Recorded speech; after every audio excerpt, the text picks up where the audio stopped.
So now that we've completed the HTML section and we have our completed website, but we can only access it locally because when we open up our index.html, you can see that we're just opening a local file, right? In this case, this file's inside my users folder, inside my username, inside my desktop. But that means nobody else can actually access this website, which makes it a bit pointless, right? The whole point of a website is so that we can put it onto the internet and everybody will be able to see our personal site or our CV. So how can we do this? Well, in order to do that, we need to host our website somewhere.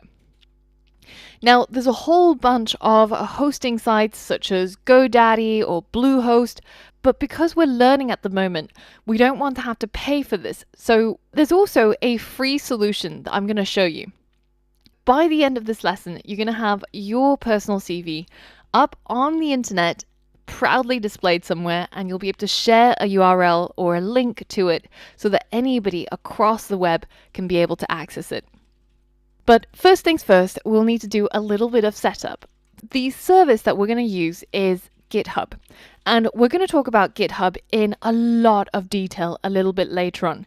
It's a really, really useful tool that is pretty much essential to a developer's workflow. But for now, we're only going to use one of its features, which is hosting our website.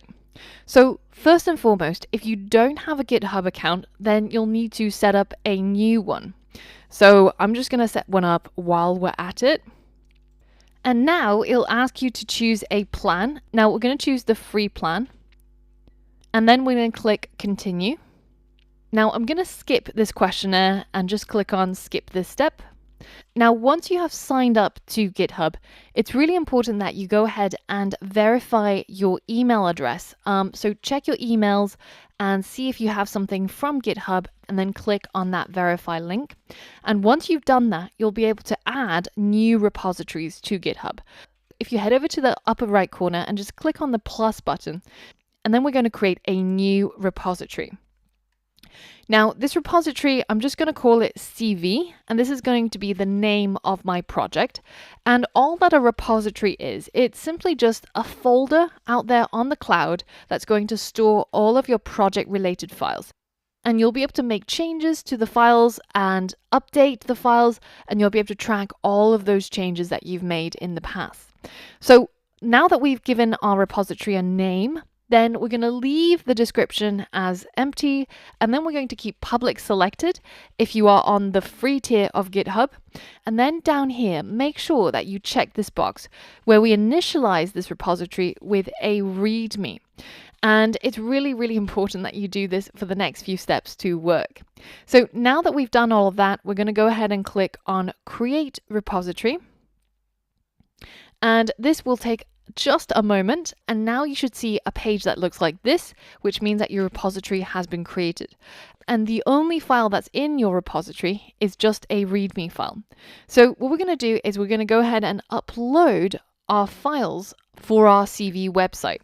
So now if you bring up the folder which contains your CV website, so the place where you see your index.html, your images folder, and any other pages you have, you're going to select all of these and you're going to drag it into this box here. And that will upload and add all of them to our online repository. Once that's done, we're going to give this particular version a name. So we'll say that in this version, we added initial CV website files. And then make sure that this part where it says commit directly to the master branch is checked, and then go ahead and click to commit these changes. And that will upload all of those files that we dragged on, and we are now ready to set up our GitHub page. If you head over to the settings tab here, and if you scroll down on the settings page, you'll see that there is a section called GitHub Pages.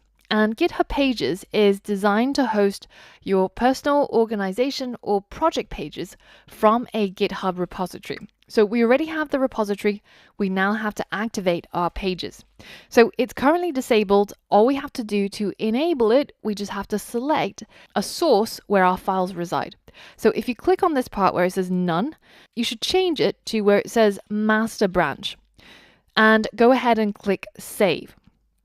So now GitHub is going to do some behind the scenes stuff, and it's going to be publishing towards a place which is going to be your username.github.io/your project name. So that will be your CV. And you can see this is a HTTPS website, so you'll be able to access this site from anywhere across the world as long as you're connected to the internet. Now, this publishing process takes a little while. So if you refresh this page, you'll see that it says your site is published at this address. And if you click on that address, you should be able to see your website show up. Now, if at this point what you see instead is a 404, then that just means that you have to be a little bit more patient. The GitHub servers are probably working overtime, and come back in maybe half an hour and check that link again. But once you are done though, then your website should work exactly as it did locally. But now you can go ahead and share this link with anybody you like across the world, and they can access it because it's now hosted on the internet.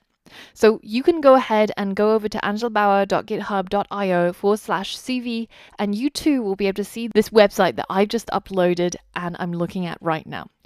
So now it's time for you to go through this process and upload your CV and your website onto the World Wide Web, and be sure to share a link to your project in the Q&A of this lesson so that we can all admire your hard work and what you have created. So that's all from me for this lesson. I'll see you on the next.